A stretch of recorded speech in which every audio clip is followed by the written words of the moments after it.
É o seu, é o meu, é o seu. É o meu. Deixa eu tirar aqui os. Olá, boa noite, pessoal. Sejam bem-vindos ao ciclo de palestras Viver em Fluxo. E hoje nós temos uma presença fantástica de uma pessoa que eu tenho muito carinho mesmo por ela. É uma profissional que eu admiro muito e ela trouxe um tema muito interessante, que são os 4 primeiros passos rumo à liberdade pessoal. Baseado no livro Quatro Compromissos, de Dom Miguel Ruiz. É a Juliana Mello, ela é coach e educadora emocional. Olha que coisa legal, né? Então, prometendo que nós teríamos conteúdos de muito boa qualidade aqui, a Juliana já está aqui conosco. Seja bem-vinda, Ju. Fique à vontade, se apresente. Obrigada, Lilian. Boa noite a todos. Estou muito feliz de estar aqui com você. Queria agradecer imensamente, assim, com muita gratidão. Agradecer ao universo pelo nosso encontro, né? Que eu acho que está sendo muito, muito bacana, assim, né? Desde que a gente se conheceu, logo de cara a gente teve uma afinidade e agora a gente está concretizando, né? Os nossos planos iniciais. Muito bom mesmo estar aqui com você. Vou me apresentar. Eu sou coach, trabalho com educação emocional. Eu ajudo as pessoas a aprenderem a lidar melhor com as suas emoções, né? Eu acho que para a gente aprender a lidar com o outro, a gente primeiro precisa aprender a lidar com a gente mesmo. E geralmente isso é muito difícil, né? Não é muito fácil. A gente não aprende na escola, né? A Sara entrando aí. Boa noite, Sara. Então, como a Lilian falou, eu vou estar trazendo aqui a palestra os 4 passos, os passos iniciais, né, para a liberdade pessoal. Dom Miguel Ruiz é um autor que eu admiro muito, assim, esse livro dele é um livro que me move muito, me comove muito, né, chamado Os Quatro Compromissos, e a palestra é com base nesse livro. Tá, eu vou compartilhar minha telinha aqui para eu começar a apresentação. Qualquer pergunta que vocês tiverem, qualquer colocação, a gente pode abrir depois, né, o Lilian, para pergunta, né? Ou para alguma colocação, né? Claro, à vontade. Podem Então, escrever aí no chat que a Juliana responde tudo que vocês quiserem, gente. Thaís, valeu, Thaís. Vou Thaís, compartilhar. as próximas serão vocês, hein? Sintam-se convidados É, a estarem aqui conosco para trazer também os trabalhos de vocês, que são maravilhosos, que também isso. tenho muito carinho por vocês, né? E Thaís está sempre comigo, também uma profissional muito, muito gabaritada. Sara, eu te conheço menos um pouquinho, mas você está super convidada, porque eu também conheço um pouquinho do seu trabalho e sei que é muito legal. Tá? Sinta-se assim com um imenso tapete vermelho à sua frente para você estar aqui. Um beijo. E Ju, fique à vontade. Todo seu. Então tá, eu vou compartilhar, eu passo um pouquinho os slides, depois eu volto para a gente ir comentando, tá? Então, peraí que deixa eu voltar para o iniciozinho. Então, como eu falei, a palestra é baseada no livro do Dom Miguel Ruiz, Os Quatro Compromissos, e eu dei o nome, os primeiros passos, né, os 4 primeiros passos rumo à liberdade pessoal. Porque eu acredito que esses compromissos que o Dom Miguel apresenta para a gente, ele tem por objetivo isso, fazer com que a gente seja livre das crenças, né, que a sociedade impõe a gente de modos de ser que, na verdade, vão nos aprisionando dia a dia, né? Então, quando a gente consegue se libertar dessas crenças, a gente experimenta a liberdade de ser quem a gente é, né? Então, eu vou contar um pouquinho do Dom Miguel. O Dom Miguel, ele nasceu no México em uma família de curandeiros, né? Desde pequenininho, a família sempre viu nele características, né, de uma criança que desenvolveria e abraçaria a causa do povo tolteca. O povo tolteca, ele é um povo do sul do México, de um povo antigo, né, milhares de anos no sul do México, e era um povo que tinha, eles eram considerados assim muito sábios, né, uma sabedoria assim da lida do dia a dia, né? Tinham assim essa coisa muito forte de preservar as práticas dos antigos, né, do seu povo. No entanto, eles ficaram na clandestinidade por muito tempo, né, depois da colonização europeia, e também eles contam que, por práticas inadequadas de algumas pessoas do povo deles, eles tiveram que ficar na clandestinidade por muito tempo. No entanto, os antigos, ainda que na clandestinidade, passavam os ensinamentos, né, de pais para filhos. Então, Dom Miguel, ele recebeu do avô os ensinamentos, mas ele seguiu a vida dele sem dar muita bola, assim, né? Ele se formou cirurgião. E só depois de uma experiência de quase morte é que ele se viu chamado. Tinha a sabedoria que o avô tinha ensinado para ele. E aí ele escreveu esse livro, Os Quatro Compromissos, para inicialmente começar a transmitir os ensinamentos, né? E assim, eu acho muito interessante que nesse momento a gente esteja se deparando com esse texto, né? Desde a primeira vez que eu li esse livro, porque assim é muito curioso. Esse livro para mim eu gosto de ler, de vez em quando eu leio, releio. E a cada vez que eu releio, parece que eu estou lendo um livro novo. Ele é muito, apesar de muito simples, o ensinamento, num primeiro momento, pode parecer muito simples, mas eu considero que ele traz profundas transformações, se a gente observar, se a gente conseguir realmente colocar em prática aquilo que ele ensina. Então, e eu acho assim, qual a importância nesse momento que a gente está vivendo da gente receber esse ensinamento, né? A gente está vivendo uma mudança de era, a gente está vivendo a mudança da era digital para a era da robótica, da inteligência artificial. Ou seja, a gente está observando, isso já começou há algum tempo, e agora, daqui para frente, a expectativa é de que isso se cada vez mais aumente, né? É das máquinas, da inteligência artificial, ocupando o lugar de trabalho, ocupando o espaço do homem.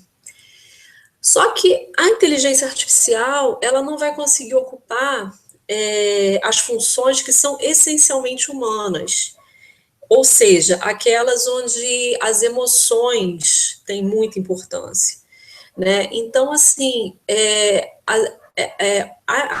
todas as questões relacionadas aos relacionamentos, né, as nossas relações, tanto interpessoais quanto intrapessoais, elas estão em voga, né? Você vê que está todo mundo querendo meditar, você vê um movimento muito forte das pessoas querendo ter um contato mais profundo consigo mesmo, né? A gente vê um movimento forte nesse sentido.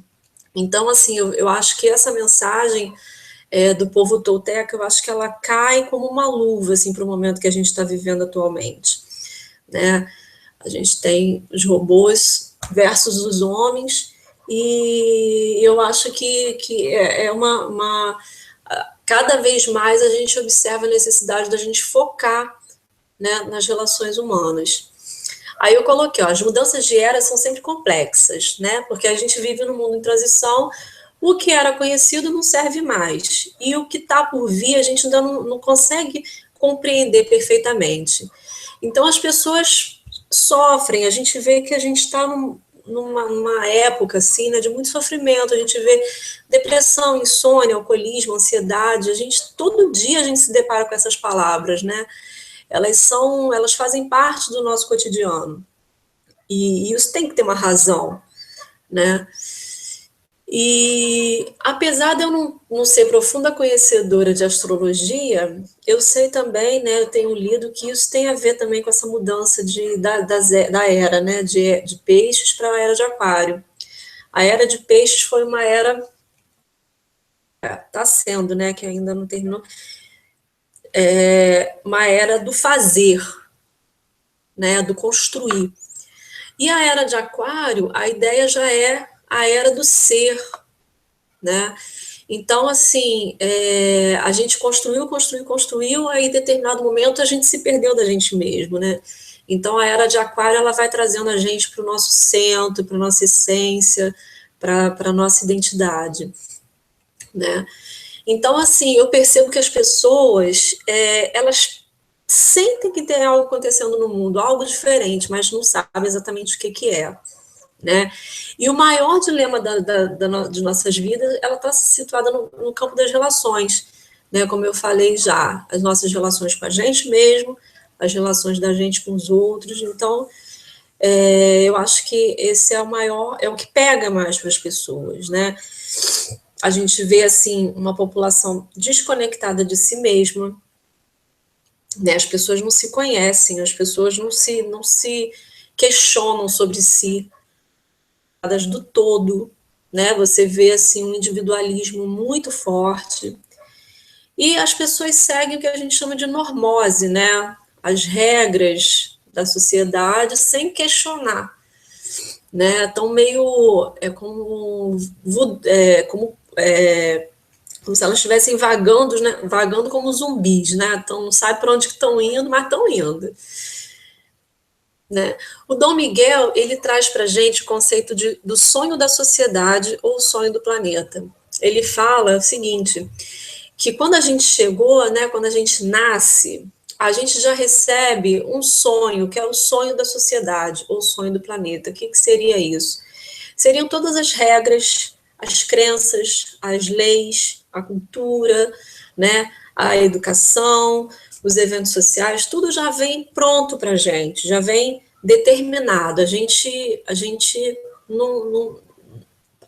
não é permitido escolher, né? A gente recebe. Ele chama isso de domesticação dos seres humanos, né? Ele fala que é através da domesticação que a gente aprende a viver e a sonhar. A gente, apesar da gente nascer com essa habilidade, né, a habilidade de sonhar, o sonho da nossa vida, a habilidade de viver de acordo com a gente, né, através da domesticação dos seres humanos, a gente acaba perdendo isso, né?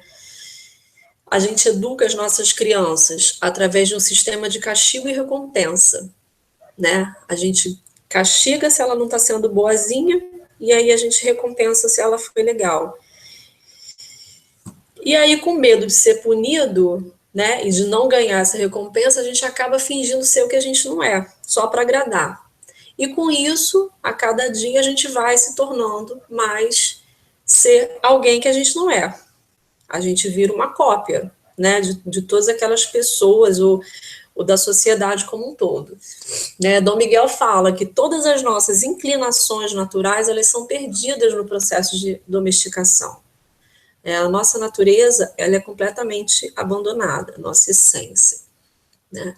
Ele fala que a domesticação é tão forte que num determinado ponto da nossa vida não precisamos mais que ninguém nos domestique. Punimos a nós mesmos quando não seguimos as regras e nos premiamos quando somos bonzinhos ou boazinhas. Isso é muito forte, porque é muito isso que acontece mesmo, né? A gente cria, ele fala do juiz interno, a gente tem um juiz interno que está sempre punindo, sempre julgando, né? Todas as nossas ações, e todos os dias. Esse sistema de crenças, né, ele chama de o livro da lei. E ele fala que a gente acaba, assim, a gente acaba pegando a percepção de que tudo que está escrito nele é verdade inquestionável. A gente passa a não questionar o que está escrito nele, apesar de não concordar, né? Aí ele coloca que todas as vezes que fazemos alguma coisa que vai contra o livro da lei, ele diz que somos culpados, que precisamos ser punidos e que deveríamos nos envergonhar. Isso acontece muitas vezes, dia após dia, ao longo de todos os anos que vivemos. Ou seja, é um massacre, né, que a gente recebe. Então, mesmo que o livro esteja errado, ele te faz sentir seguro. Né? Quando a gente segue um sistema de normas fora da gente, ele acaba trazendo para a gente uma segurança. Ah, eu estou aqui, mas tô no meu num lugar seguro e daqui eu não saio, né? Porque a gente pensar em sair disso, a gente tem medo. E com isso a gente perde a nossa liberdade e todo o nosso poder pessoal. A gente aprende só a julgar, tanto a gente quanto o outro, e vai se esquecendo da nossa essência.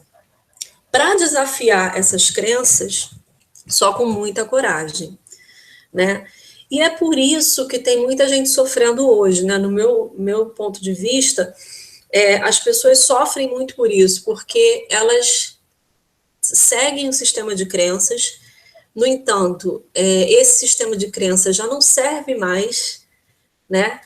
E só que abrir mão dele também, abrir mão desse lugar quentinho, gostoso, que é você estar acolhido por esse sistema de crenças, é difícil, é preciso de muita coragem. E as pessoas nem sempre conseguem vislumbrar, né, o que fazer. Ele fala que a gente cria uma imagem de perfeição, mas que a gente nunca vai se encaixar nela, porque ela não é real. Né? A gente cria os modelos, como é que a gente tem que se comportar, como é que a gente tem que se relacionar, a carreira que a gente tem que seguir, o nosso modo de viver, né? A gente vai seguindo aqueles modelos, vai criando aqueles modelinhos e tenta se encaixar, mas a gente nunca se encaixa, né? E eu acho curioso quando ele fala, olha, o nível de autorrejeição depende de quão efetivos foram os adultos ao quebrar nossa integridade. Então, a gente mais se rejeita, quanto mais a gente se rejeita, é sinal de que mais melhores, né, entre aspas, foram os adultos no processo de domesticação. Né? E aí a gente começa a ter atitudes autodestrutivas. Né? A gente acha que a gente não é o que deveria ser, e aí a gente começa a procurar subterfúgios. E aí você vê as pessoas que se acabam com álcool, com a comida, com o consumo, com as redes sociais, né? E dentre outras coisas. Né? Você vê que sempre é uma forma de se entreter, né? Para esquecer aquilo que a gente não é, né? Não vê a realidade, né? Então, a gente firma os compromissos com a sociedade, com a família, com nossos cônjuges, nossos filhos, mas os mais importantes são aqueles que a gente firma com a gente mesmo. E o Dom Miguel, ele dá essa possibilidade, né? Ele fala que se a gente não está gostando do sonho da nossa vida, a gente precisa alterar os compromissos, né? A gente precisa trazer consciência para os compromissos que a gente firmou e procurar firmar novos compromissos, né? A ideia dos 4 compromissos, deixa eu parar de compartilhar aqui um pouquinho, só para eu falar um pouquinho olhando para vocês.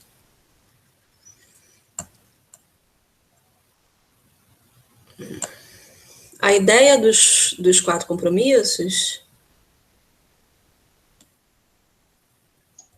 Oi, Ju, não terminou de compartilhar, não. Ainda está compartilhando o seu tela. Tá, né? Peraí. Agora. A ideia dos 4 compromissos é a ideia da gente ter compromissos alternativos àqueles que a gente firmou anteriormente, né? Ele apresenta os 4 compromissos, mas ele fala também assim, olha, você é livre para escolher os compromissos que você quiser, né? No entanto, esses aqui que a gente que eu apresento, se você colocar ele realmente para em prática, você vai experimentar a liberdade e você vai experimentar o seu poder pessoal, né? Deixa eu voltar lá.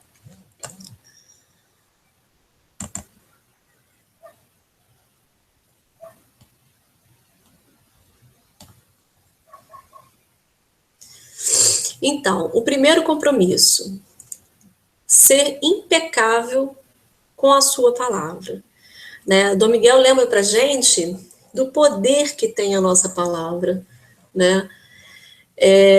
A energia que está contida na nossa palavra, né? Ele fala, ó, a palavra é a mais poderosa ferramenta que você possui, é o instrumento da magia, porém, como uma faca de dois gumes, ela pode criar o sonho mais belo ou destruir tudo ao seu redor. Aí eu trago dois questionamentos, né? Porque eu acho assim, da gente pensar o quão importante é a nossa palavra e o quão libertador realmente pode ser a gente ter esse cuidado, afirmar esse compromisso da gente ser impecável com a nossa palavra, né? Aí eu trago duas questões. O que você escutou a seu respeito quando criança e que determinou toda a sua vida? E mais, né? O que você, na vida adulta mesmo, escutou que também deixa eu trazer aqui. Só um minutinho, deixa eu parar de compartilhar.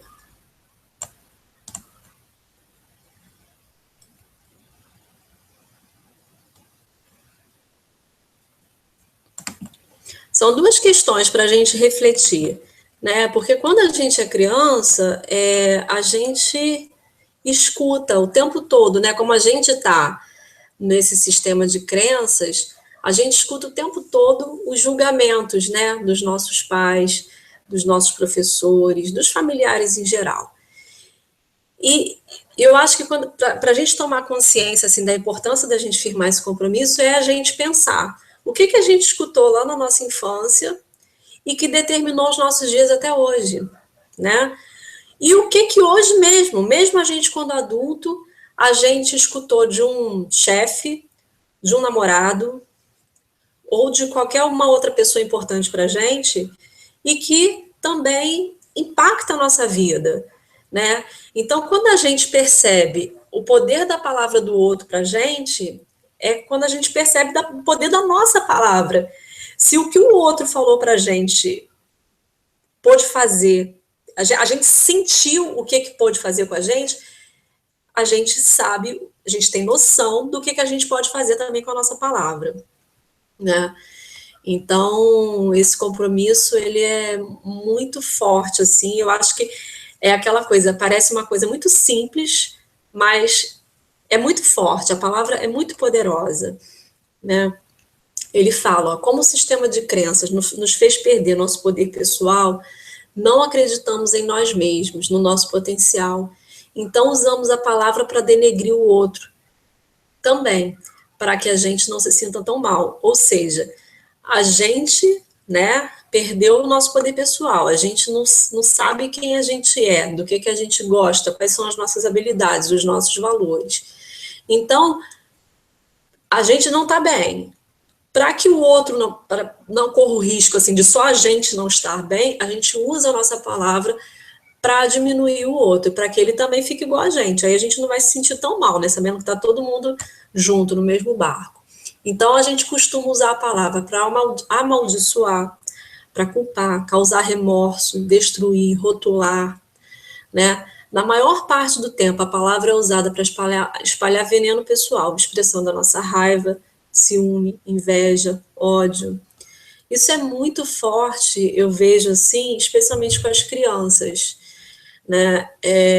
Na educação tradicional, assim, né? Hoje eu vejo muita gente já com uma forma de educação um pouco mais humana, mais empática, mas na forma de educação tradicional é muito comum, né, a gente falar coisa para criança que a gente não falaria para nenhum adulto, né, mas como é uma criança a gente acha que pode falar e que tá tudo bem. Aí eu coloquei, ó, o que dá Ibope, né? São notícias, às vezes notícias falsas, notícias maledicentes. O que mais se compartilha nas redes sociais? Você quer ver um compartilhamento bombar nas redes sociais? É com alguma crítica a alguém, é com alguma fofoca, assim, um babado, né, que o pessoal fala muito forte. É isso que viraliza, né? Então a gente está tão acostumado ao sofrimento que a gente quer que o outro sofra também, né? A gente gosta de saber que o outro sofre e que não só a gente está sofrendo, né? Então, assim, ser impecável com a palavra é assumir a nossa responsabilidade por nossos atos, sem julgamentos ou culpas, né? Quando a gente é impecável, a gente não tem julgamento, a gente não precisa mais se culpar, né? O Dom Miguel fala, olha, que se eu usar a palavra para colocar um encantamento em você, você irá colocar um encantamento em mim, né? Como ele fala essa coisa da palavra como magia, né? Ele fala muito isso, assim, que através da palavra a gente encanta, a gente pode, tanto no sentido positivo da coisa, né, de trazer o encantamento, de trazer elevar a autoestima da pessoa, mas o mesmo acontece, é recíproco. À medida que você faz isso com alguém, é uma energia que você está trocando. A palavra como energia. O que você fala para o outro, você acaba recebendo de alguma forma aquilo de volta, né? E como ser impecável com a nossa palavra? Como é que a gente faz isso? Aí ele dá as dicas, né? Da gente falar com integridade, né? A gente falar aquilo que a gente faz, a gente não usar a palavra em vão, né? Dizer sempre aquilo que a gente acredita, né? Fugir das fofocas e de comentários negativos, né? Que não leva a gente a lugar nenhum. E usar o poder da palavra na direção da verdade e do amor, né? Quando a gente for falar alguma coisa, a gente sempre observar como que aquilo vai chegar na outra pessoa. Eu acho importante também a gente pensar como que a gente receberia aquilo se alguém estivesse dizendo aquilo para a gente, né? Aí ele fala, ó, se você entender o primeiro compromisso, ser impecável com sua palavra, você passa a perceber todas as mudanças que podem acontecer em sua vida. Primeiro, na forma como você lida consigo mesmo, e depois na forma como lida com as outras pessoas, especialmente aquelas que mais ama, né? Como você para de julgar, você para de se culpar, né? A impecabilidade da palavra, ela eleva o nosso nível de relacionamento. Não só com a gente mesmo, mas com o outro, né? Ele fala aqui, ó, que a gente mede se a gente está sendo impecável mesmo com a nossa palavra pelo nosso nível de amor próprio. Quando a gente está sendo impecável, a gente alcança um nível de amor próprio altíssimo, porque a gente sai do nível do julgamento e da culpa, e a gente passa a se autovalorizar, né? E consequentemente a se amar também. Né? É muito forte, é muito poderoso, assim. O segundo compromisso, não leve nada para o lado pessoal. Eu acho que nesse compromisso, Dom Miguel, ele lembra a gente da nossa autorresponsabilidade para com as nossas emoções, né? Aquela coisa de que a gente não deve, quando alguém nos agride, a gente entender que aquela agressão não é a gente. Aquela agressão, na verdade, diz mais daquela pessoa do que ele está dizendo para a gente mesmo, né? Ele coloca, ó, nada do que os outros fazem é por sua causa. O que dizem e fazem é uma projeção da sua própria realidade, do seu próprio sonho. Quando você se torna imune às opiniões e ações alheias, não será vítima de um sofrimento desnecessário. Né? É muito fácil, né, a gente atribuir ao outro as nossas dores, né, as nossas mazelas. Então, quando a gente assume esse compromisso, né, de não levar nada para o lado pessoal, a gente fala assim, olha, ele até coloca uma coisa, tá aqui para frente, que eu acho muito forte, muito, muito assim, poderoso. eu sei o que eu sou, eu não preciso que o outro me diga. Isso aqui basta, né? O outro, ele até coloca assim, tanto a pessoa pode estar me elogiando, quanto ela pode estar me criticando, isso diz mais dela do que de mim. Então, assim, se a gente sabe o que a gente é, se o outro diz outra coisa, isso é um problema dele, é uma questão dele. Né? Isso me lembra muito dos meus filhos, porque criança tem muito isso, né? Mãe, fulano me chamou de chato. Aí eu sempre pergunto, você é chato? Você se acha chato? Porque quando você não se acha, o outro pode falar o que quiser que você não vai se importar, né? Seu ponto de vista é estritamente pessoal, não é a verdade de ninguém e sim a sua. Então, quando realmente enxergamos as pessoas como elas são, sem levar para o lado pessoal, nunca poderemos ser feridos pelo que eles digam ou façam. Mesmo que mintam para você, não há problema.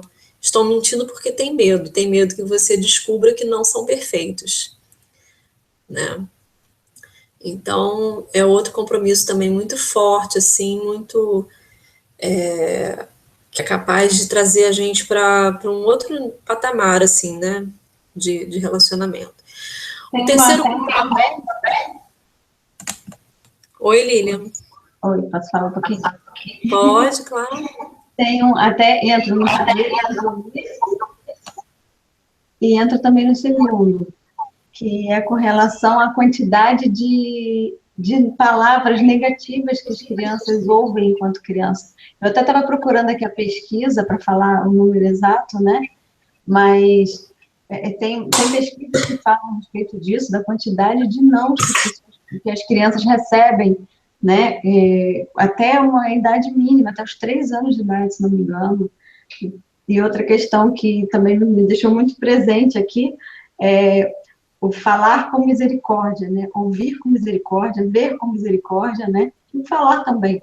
E que são que as nossas perdizes, né? Que se nós não ouvimos, não vemos com misericórdia, e principalmente se nós não falarmos, porque nós temos apenas uma boca, 2 olhos, 2 ouvidos, exatamente para que a gente olhe, ouça e depois fale de forma moderada. Primeiro assimile tudo isso, né? E veja também o que o outro está vendo, se tem realmente, né? Se você valida isso, né? E depois você se expressa, né? E isso é muito presente aqui também. Estou me apaixonando por isso aqui também, viu? Mas é apaixonante mesmo, gente. É muito bom. Muito bom. Ai, tem um monte de comentário aqui, depois a gente lê. Tem, depois você vai Né? vendo tudo ali. Tem um monte de gente querendo um monte de coisa. Legal, gente. Aqui. Então tá, deixa eu voltar lá pro terceiro compromisso. Não tire conclusões.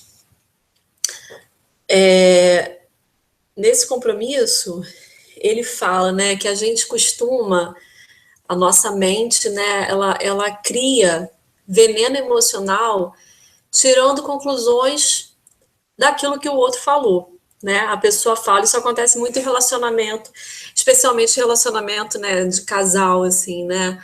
A pessoa te fala uma coisa e aí você começa já a imaginar, tirar conclusão, né? Imaginar 500 coisas que estariam por trás daquilo que a pessoa disse, mas que, na verdade, se você se ativer à realidade, não tem nada a ver, né?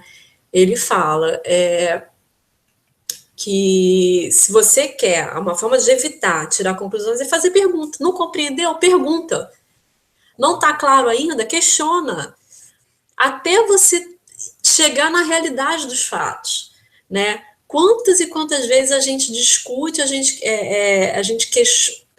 entra em atrito mesmo, né?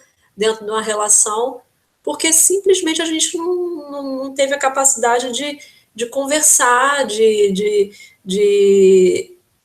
deixar o outro explicar o que estaria por trás daquilo, de uma frase. Às vezes é uma frase que a pessoa fala e você tira 1000 conclusões daquilo ali, né? E o Dom Miguel, ele lembra assim, quanto é difícil trazer isso para o dia a dia. Só a ideia não é suficiente, você precisa praticar, você precisa lembrar disso diariamente, né? O quarto compromisso, por fim, é o último, e ele, assim, é de uma importância tremenda, porque a partir do momento que você se compromete com ele, os outros se tornam um hábito, né? É você dar o seu melhor que você puder, o melhor de si, né? Em todos os momentos da sua vida, você dá o melhor que você puder, né? E o que seria o melhor? Depende do momento, né? Ele vai variar, depende da situação. A gente, a gente se culpa muito, né? Especialmente mãe, mulher, a gente se culpa muito que a gente quer dar conta de tudo, né? Mas se a gente perceber que naquele momento a gente deu o nosso melhor, né? A gente não vai se julgar, a gente não vai ter culpa, a gente não vai se arrepender, né? De não ter feito, porque a gente tem consciência de que naquele momento, de acordo com as circunstâncias, a gente deu o nosso melhor, né? Aí ele fala, quando você dá sempre o seu melhor, se satisfaz com a ação em si, e não só com o resultado dela, né? Aí ele tem ele fala, né, que assim, hoje em dia as pessoas estão muito focadas no resultado, né? Estão muito focadas por exemplo, trabalham por dinheiro, né? E não pelo prazer. Então, o que isso leva? Leva a você não aproveitar a ação, né? Não aproveitar o trabalho em si. Você está sempre buscando a recompensa, que é o dinheiro, pura e simplesmente, né? E que assim você acaba não fazendo bem aquilo que você se propôs a fazer. Então, quando você dá o seu melhor, a ideia é que você aproveite o processo, né? E não somente a recompensa, o resultado da sua ação, né? E aí, com isso, você passa a se sentir feliz, simplesmente pela ação, simplesmente por fazer, e não pelo que vai acontecer daquela ação, né? Aí ele fala muito também dessa questão, né, que quando as pessoas não trabalham por amor, mas trabalham só pelo resultado, né, aí que você cria sofrimento, frustração, as pessoas ficam trabalhando, contando as horas para chegar os fins de semana, os feriados, as férias, né, e é o que a gente mais vê hoje em dia, né, as pessoas, a gente que acompanha a rede social é o que mais tem, né, chega sexta-feira, são aqueles gifzinhos de felicidade, na segunda-feira de lamento pela segunda-feira, né? Então, ele fala que quando você dá o seu melhor, você se aceita, você não permite que o juiz interior critique a sua ação, porque tem consciência que fez tudo o que era possível naquele momento, né? Você vê que o que você está fazendo é o seu melhor, e você acaba gostando daquilo, você acaba tendo prazer, né, naquilo. Então, é isso. Eu acho que, assim, esse livro, ele, para mim, ele, como eu falei, ele tem muito mais coisa, assim, sabe? Eu tô dando, assim, a pincelada dos 4 compromissos, mas ele é muito mais profundo do que isso. Muito embora ele tenha uma linguagem muito simples, seja um livro fininho, ele é um livro curtinho. Essa é uma edição de aniversário do 15º ano, é uma edição linda, ilustrada. Nossa, eu sou apaixonada por esse livro, gente, completamente apaixonada. E ele é denso, ele tem muito mais coisa, ele tem muito mais ideias, assim. Isso que eu falei foi só uma pincelada, assim, exatamente nos 4 compromissos que ele propõe, né, como uma alternativa àqueles compromissos que a sociedade ensinou para a gente como sendo os certos, os ideais, né? Eu vou dar uma lidinha aqui no no que vocês escreveram. Posso, Lilian, dar uma lidinha aqui?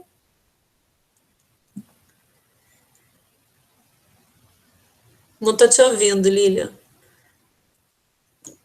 Claro, eu deixei o som desabilitado para não te atrapalhar e esqueci de habilitar de novo. Estou aqui falando.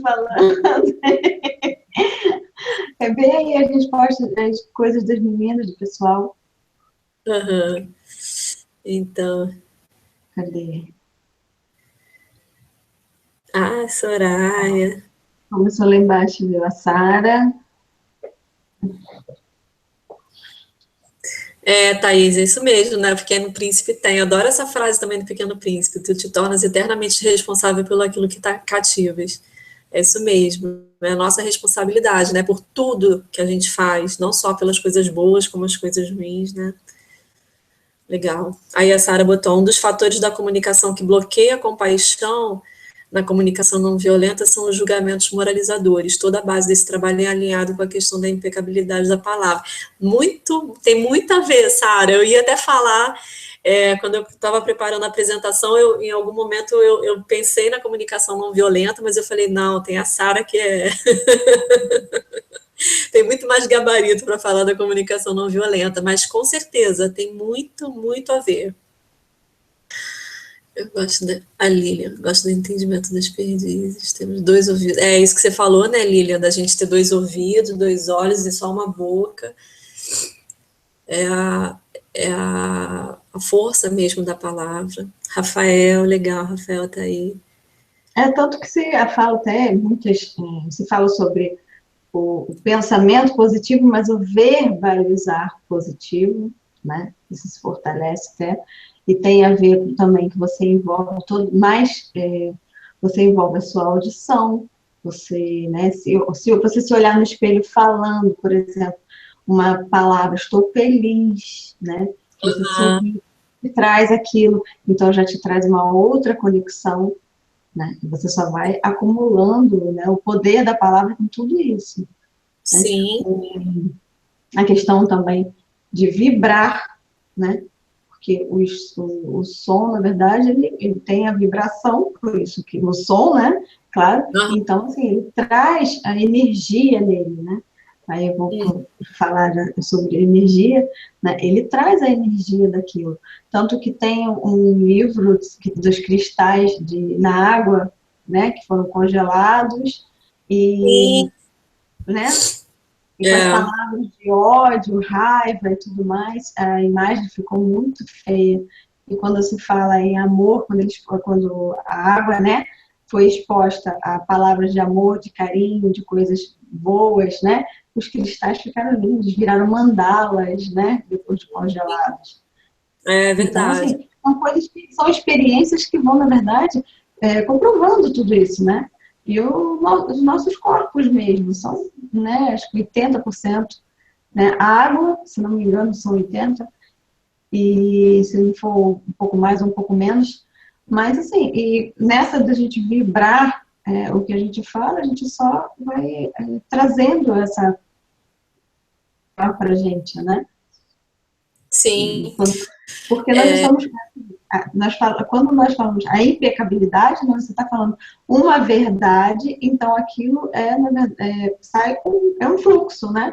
Você não está envolvido com assim, não estou cheio de jeito para falar. Eu estou sendo impecável com a minha palavra, eu estou falando exatamente aquilo que eu sinto. Então, tudo está funcionando, né, em harmonia. Né? Quando nós temos que falar coisas que não sentimos, como você falou até do trabalho, né? Trabalhar com o que não gosta, mas está lá e só pensando no resultado. Quer dizer, já é uma agressão levantar cedo, sair, resolver certas coisas, falar com algumas pessoas daquele local. Tudo fica, não se encaixa, né? Não fica um encaixe perfeito. E quando você está impecável com aquilo que você fala, com aquilo que você sente, consequentemente com aquilo que você vibra e com tudo que está acontecendo ao seu redor. É onde você valida o que vem do outro, você valida o que está saindo de você também, né? E aí tudo começa a se equilibrar mais. Né? Com certeza. É verdade. Tem uma autora também, a Louise Hay, autora do livro Eu Conheço, o Você Pode Curar a Sua Vida, que é uma história bem interessante, assim, de uma prática pessoal dela, de afirmações positivas e que ela conta que foi assim o gancho para a cura de um câncer, né? Ela já trabalhava com isso e ela pôde trabalhar, promover a autocura através de afirmações positivas. Ela fala muito dessa coisa da palavra também, no sentido da cura, né? É muito forte, a palavra tem muita força, realmente. Eu li também esse livro, acho muito interessante. Muito Até com legal. relação à cura, ela fala, né, sobre o que cada doença significa, né, em nós, e ela dá dicas de frases, né, voltadas para para cada problema desse, né. É muito interessante isso mesmo. O Ho Oponopono, né, que também é através de palavras, né? Você começa com a palavra, quando você vai ver, você vai sentindo. Né? Aliás, eu tive uma experiência muito legal com o Ho Oponopono. Quando eu comprei o livro que eu comecei a ler, O Limite Zero, né, do Joe Vitale, que ele explica e tal, né, da experiência dele com o Ho Oponopono, eu comecei a praticar. E o João, meu marido, ele falou assim, não, você está me dando uma coisa, eu ando na rua, eu olho as pessoas, está me dando um sentimento tão bom para as pessoas, sabe? Aí isso começou quando? Aí ele falou, eu falei, ué, exatamente quando eu comecei a praticar o Ho Oponopono, né? Aí depois de um tempo eu parei. Aí perguntei para ele como é que estava. Ele disse, não, amenizou um pouco mais. Quer dizer, exatamente o poder da palavra, né? Que o Ho Oponopono é, por favor, me perdoe, sinto muito, eu te amo, sou grato, né? Então você vem com toda uma cadeia de sentimentos, né? Que você começa verbalizando, quando você vai ver, você realmente se conecta com aquilo, você começa a se conectar com o amor, com o perdão, né? Com a gratidão. Então você vai vendo que a sua postura muda diante de às vezes, problemas bastante sérios, né? Isso é muito legal. É verdade. Deixa eu ver aqui, o Rafael colocou. Isso é muito verdade. Tá dando um eco, né? Fazer o que te traz satisfação pelos seus talentos e pelo amor, te leva a novos patamares. Buscamos sempre evolução. Verdade, Rafa. Thaís Botoju, adoro esse tema, acredito muito nisso. Temos que ficar muito presentes para conseguirmos viver em fluxo com nós mesmos. É verdade. Mas... O fluxo começa na gente, né? Se nós não estivermos nesse fluxo, não adianta que lá fora não acontece. É verdade. A Sônia também está aí. Legal, gente. Valeu. Obrigada, Venisa. Obrigada, Rafa. Valeu, gente. Adorei. Bom, eu coloquei lá, deixa eu voltar só para o PowerPoint, só para lembrar dos meus contatos, para quem quiser, né, mandar um e-mail. Vou ficar muito feliz assim de receber um feedback da palestra. Curtam a minha página, meu canal no YouTube, e a gente está aí convidada novamente para palestrar, trazendo aqui para o projeto da Lilian outros temas, outras coisas interessantes. Tá.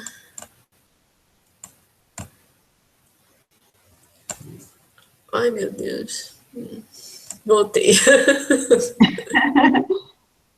Cadê você, Ju? Voltou. Eu adorei, foi ótimo. Espero que todo mundo tenha gostado. Coloca seu e-mail aí no chat, Ju. Seu e-mail ou seu, sei lá, o canal que você preferir, né? Para as pessoas falarem. Vou botar meu e-mail e a minha fanpage.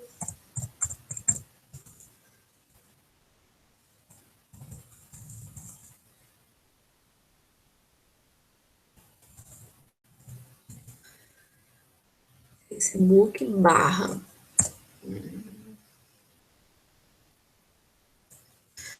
Isso aí, Lilian.